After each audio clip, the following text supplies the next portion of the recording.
सवाल के घेरा में सभे बा कि उपेंद्र कुशवाहा अपन हिस्सा बखरा के तैयारी करता है।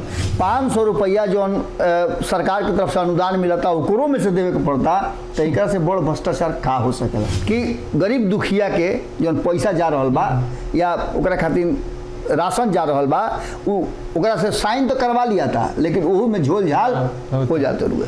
भ्रष्ट कमाई के खिस्सा पर ऊपर में दब जाई ओकर ना चर्चा हुई।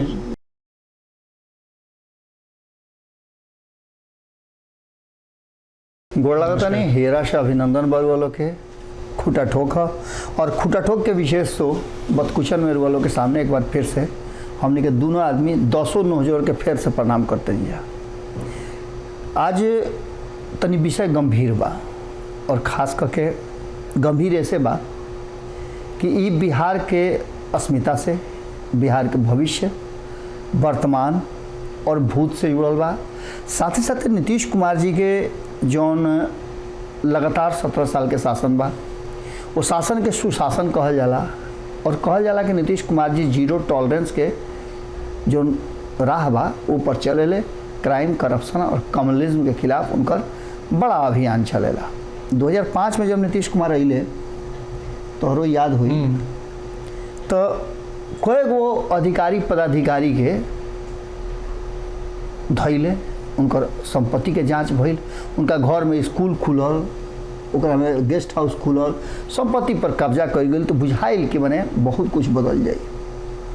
लेकिन भ्रष्टाचार के दलदल ऐसा है कि जितना निकले के कोशिश करबो उतने वो तरह के डुबावत चल जाए।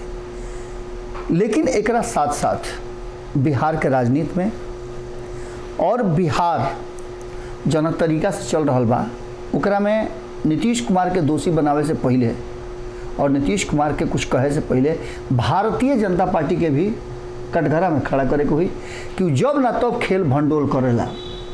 एक साथ साथ वाइट कॉलर अपन राह के दूसरा पर छिड़का डालेला कि फलनमा गंदा है। ये सब बात के लेकर के जहाँ एक तरफ ये पूरा कहानी रचल गई बा, ओजे रुआ देखले होकर के एक सप्ताह से जना तरीका के बात चलत रहे, जना तरीका के कहानी चलत रहे, ओकरा में साफ साफ नज़र आवत रहे कि उपेंद्र कुशवाहा अपन हिस्सा बखरा के तैयारी करता है।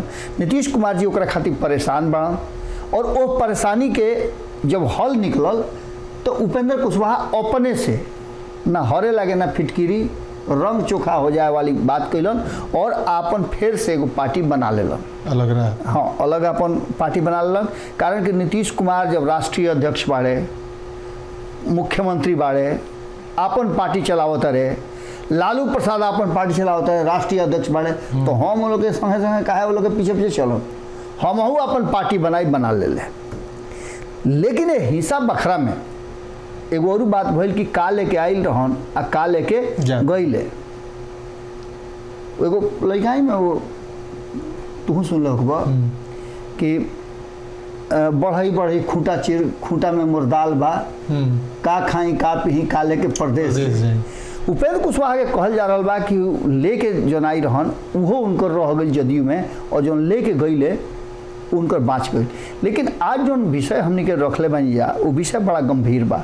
नीतीश कुमार के दोष दिला से, उपेंद्र कुशवाहा के दोष दिला से, तेजस्वी यादव के, लालू प्रसाद के दोष दिला से दोषी ना हो जाई हैं, ये बात कहे के पड़ी। लेकिन जे सेन पर धराइल उ चोर, जे ना धराइल उ साधु। भ्रष्टाचार के रुआ से पहले बताने के इतना बड़ा माने और बा अरुआ लोग के विशेष आग्रह भी रहे कि बिहार में जो भ्रष्टाचार हो रहा बा, जो वर्तमान परिस्थिति बा ओकरा के लेकर के जब सत्ता में रहे वाली पार्टी के विधायक अपने सरकार पर जब बात के रखस कि भाई भ्रष्टाचार एकदम आकंठ डूबल बा। 17 साल के नीतीश कुमार के शासन पर जब तेजस्वी यादव के विधायक और भी बुजुर्ग विधायक लंबा समय से राजनीति करता रहे, कहस कि एगो जन्म प्रमाण पत्र, मृत्यु प्रमाण पत्र बनाए को जो पैसा देवे के पड़त रहे, 500 रुपया जो सरकार की तरफ से अनुदान मिलता ओकरो में से देवे के पड़ता, तो एक से बड़ भ्रष्टाचार का हो सकेला। विजय मंडल ये बात कहले रहन, ओकरा बाद नीतीश कुमार पिनिक गई रहन और नीतीश कुमार के पिनिकला के ई माने भई रहे हॉल कि उनका माफ़ी मांगे के पड़ल। ई बात के जरूर संवाद सुन रहे हो कब जीवेश मिश्रा भारतीय जनता पार्टी के बारे हम ऐसे तथ्य के जोड़नी है कि एकरा में अभी जो बतावे जा रहा जन दीपक जी लिखले बाड़न ओहमें वो दोनों इन्वॉल्व बाड़े, यानी बिहार के सरकार इन्वॉल्व बा और साथ साथ एक केंद्र में बैठल भारतीय जनता पार्टी भी इन्वॉल्व बा। दोनों में से दोनों जीरो टॉलरेंस के बात करे ले, नरेंद्र मोदी और अमित शाह व्हाइट कॉलर के बात करे ले, भ्रष्टाचार से दूर दूर तक उनका नाता नहीं है। 2014 में कह के आई रहन कि जितना भ्रष्टाचारी बड़े कुल जेल में हुई हैं और उनको संपत्ति सीज करके आम लोग में बंटवा दे, काला धन ले आके 15-15 लाख सबके खाता में दे 2 करोड़ लोग के नौकरी दे। ये सारा वादा इस देश के बिहार के लोग के याद बा, लेकिन इस सब के बावजूद जौन आम जन बाड़े ना वो बड़ी परेशान बाड़े, कारण कि उनका अपन जौन मिलल वही में से का खास का नेहास का धोवस का निचोड़स, ये बड़ा समस्या बा। लेकिन जे खाली हाथ आवता आ झोरा भर भर के ले जाता बिहार से, और वो बिहार से जो पहले ही से कर्जा में डूबल बा, सरकारी लोग के वेतन टाइम पर नहीं मिलत, विशेष दर्जा के मांग करत बिल्कुल अब विशेष दर्जा के जहाँ मांग कर जाते हुए वो बिहार के आके केहू लूट के ले जाए तो ये बहुत शर्मनाक के साथ साथ दुखद बात भी बा। और यह लूट कांड में अगर आंख मूंद करके राजवा देखे लागो, चुपचाप आँख है घुमा दे, जैसे ना रुआ देख लो कब कि केहू संगे रुआ दुश्मनी होके चाहे दोस्ती होके इग्नोर, जब ओकरा के इग्नोर करे लगी रुआ तेकर मतलब बा कि जौन करे के बा करो, हम देखते नहीं की मैंने मुड़ी है ना घूमल बानी।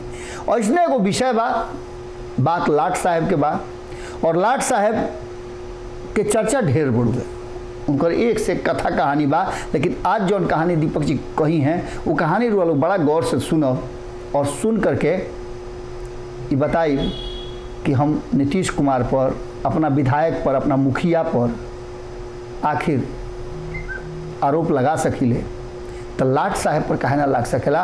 और लाट साहब ऐसा कह के गई बाड़े जना के कई गो प्रमाण बा, कई मीडिया चैनल से लेकर के खोजी पत्रकार कई गो सबूत सामने रखले बाड़े, ओकरा आधार पर लिखल बड़ुए। और ये बात की तरफ प्रमाणित करता है कि कहीं ना कहीं एकरा में एगो दुगो ना रुआ जाए के बेरा जब रुआ घर से निकले लगे, रुआ कहीं हित नाता के रूप में आयल बनी, आयल हो कि एगो बोरा झोरा लेके, आ जब जाई तो 20 गो 30 गो बोरा झोरा लेके जाई तो निश्चित रूप से होई कि घर के कुछ सामान लेके जा रहल बनी।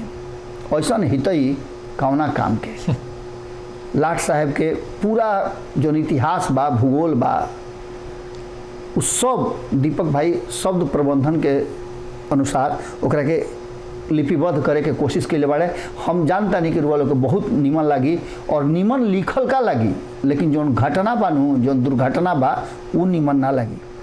निश्चित रूप से सवाल के घेरा में सभे बा, केहू अछूता नहीं खे, एक काजर के कोठरी में केहू बेदाग नहीं खे। हम चाहब में सब बिल्कुल हम चाहब दीपक भाई की बातचीत हमने कॉल लेने जा, और अब तो मैंने जो लिखले बड़ा और जो तथ्य बा ओकरा के सामने रखल जाओ। एगो रहलन लाट साहब,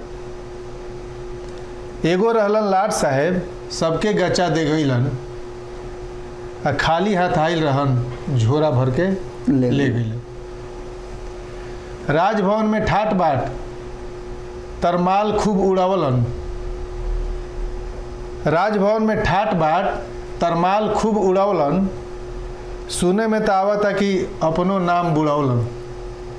हाँ भाई, जगह पर वो बानी उतना ऊंच पद पर हो करके और वाला भ्रष्टाचार के आरोप लग जाए, आरोप लागले को बहुत बड़का बात बा, कई तो बहुत दूर के बात बा। कुर्सी के फिक्र में राजा अपन कुर्सी के फिक्र में राजा ध्यान ना दे पैलन, आ खाली हाथ आयल रहन बोरा में भर के ले गईलन, बोरा भर के ले गईलन। जे पैसा दे के भीसी बनल, वो भीसिल बना ना जौना के चर्चा हो रहा बा, जौन का खातिर कभी बिहार जौन बा कहल जाता है कि स्थली है, आज वही बिहार के बदनामी होता।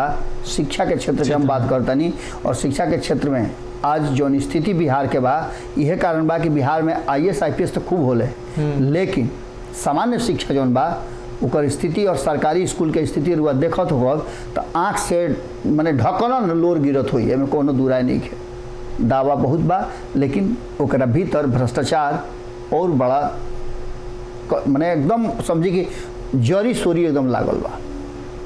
जे पैसा दे के VC बनल वो पैसे नु कमाई, पेपर लीक चाहे सेशन लेट भाड़ में जाए पढ़ाई, वह होइए रहल बा। 2 करोड़ में 1 साइन बाबा, 2 करोड़ में 1 साइन कई के चाचा चल गईलन आ झोरा आ खाली हाथ आयल रहन कोरा भर के ले गईलन। झूलत रहे कबर में पाँव, आई रहन तो चललो जात रहे कि ना, झूलत रहे कबर में पाँव, दिल मांगत रहे मोर। एक और ही बात बा दीपक भाई कि राजनीति में राजनीतिक व्यक्ति लोग के जब कोई बड़ा पद दे दिया, नॉमिनेट कर दिया, तो वो अपना जीवन भर के जौन कैल धइल बा सब बुड़ा दी पैसा के पैर में। आ एक साथ साथ जानते रहो एक और ही बात बा कि आदमी एढक बेसिस पर जो नौकरी कर ले वही तरह से एढक पे आदमी रखेले, उनकर गोतिया पटीदार हित नाता, चाहे उनकर नौकर चाकर, कितना लोग तो नौकरों चाकर के आगे कह देला कि भाई ले ले ले ले ले कितना लेबे, इनके नाम पर कर्जा बस लेत रहो खाता खोलले रहो, आखिर अंत में उनका के मिल ही के बाद तो बड़ा मैंने एकरा के तो देखे की जरूरत पड़ी। झूलत रहे कबर में पाँव, दिल मांगत रहे मोर, और सरस्वती के लक्ष्मी से करवा दिहलन गठजोड़। बचवन साथे छल कई के ऊ नजर में गिर गईलन, खाली हाथ आयल रहन बोरा भर के ले गईलन। आगे बाबा शपथ लेके संविधान के हमने के हाथ जोड़ते हैं जब भाई हमने के पाप के हिस्सा ना बन सकी ले जा, जैसे हमने के लगी से छुअत नहीं जा के हतना दूर रख के पढ़ा थरू एक मतलब रुआ बुझ ली कि हमने के एकरा से अपन दूरी बना के रख ले बन जा। शपथ लेके संविधान के ना रखला तू मान, काहे खातिर बांटत रहा शिक्षाविद में ज्ञान, वहाँ के कुलपति के सब VC के सब मीटिंग बुला बुला के। बोका बुझल जे ओकरा के, बोका बुझल जे ओकरा के निमन पाठ पढ़ैला, खाली हाथ आयल रहा अटैची भर के ले गईला। दाग लगावला राजभवन पर, दाग लगावला राजभवन पर केहू ना भूल पाई, भ्रष्ट कमाई के खिस्सा पर ऊपर में दब जाई, ओकर ना चर्चा हुई ऊपरे ऊपरे। भाई खाली राजीव गांधी कहले रहन कि 100 रुपया भेजी ले तो जरा के भी भेजे के ओकरा भी 1 रुपया पहुँचेला। ये बात पर बड़ा हंसी टिटोली भई रहे और नरेंद्र मोदी ये बात पर कहले रहन प्रधानमंत्री बने से पहले कि हम 100 रुपया भेजब तो 100 रुपया भेटाई, लेकिन ये बात ना कहले कि 100 रुपया खाता में तो जाई, लेकिन ओकर खर्चा कर पाई कि ना कर पाई ये सबसे बड़ बात बा। कारण कि साइन करा करके अभी भी ये बात के कई गो सबूत बा, कई गो प्रमाण मिल रहा बा कि गरीब दुखिया के जौन पैसा जा रहा बा या ओकरा खातिर राशन जा रहा बा ओकरा से साइन तो करवा लिया था, लेकिन ओहू में झोल झाल हो जाते रुए। दाग लगौला राजभवन पर केहू ना भूल पाई, भ्रष्ट कमाई के खिस्सा पर ऊपर में दब जाई। जे पटिया से रहे पैरवी, जे पटिया से मैंने आई रहा, जे पटिया के पैरवी पर, जे पटिया से रहे पैरवी ओकरो सबक सिखैलन, खाली हाथ आयल रहन झोरा भर के ले गईलन। ये बहुत हिम्मत करके लिखाइल बा, कारण कि जौन लिखाइल बा वो सबसे उच्च पद खातिर लिखाइल बा, और जब ऊपरे में ये स्थिति बा ये कोनो हमनी के खाली हमनी के नहीं जा कहत, एकर कई गो कहानी बा रुआ विभिन्न पत्र पत्रिका में चैनल पर ये देख सकिले। कुछ लोग डर के मारे, कुछ लोग और कोनो कारण से ये सब बात समस्या के ना रखे, लेकिन ये इशारा कर रहल बा कि पूरी तरह से भ्रष्टाचार अपन पैर फैला ले बा। लिखले रही बाबा ना। हाँ लाशे के साथ जाई लाशे के साथ जाई।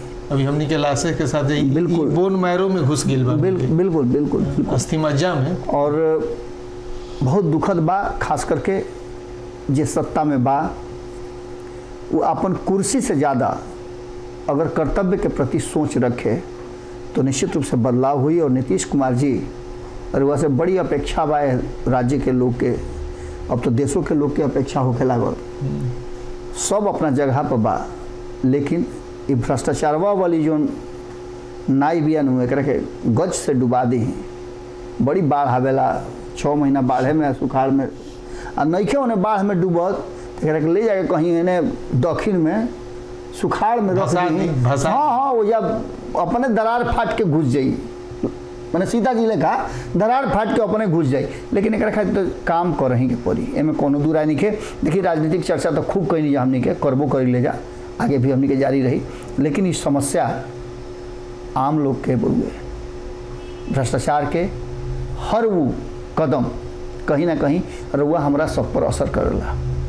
जे ठीक है कहले दीपक भाई कि जे पैसा लेके सीट ली वो पैसे न कमाई, अगर 2 करोड़ दी तो 10 करोड़ कमाई।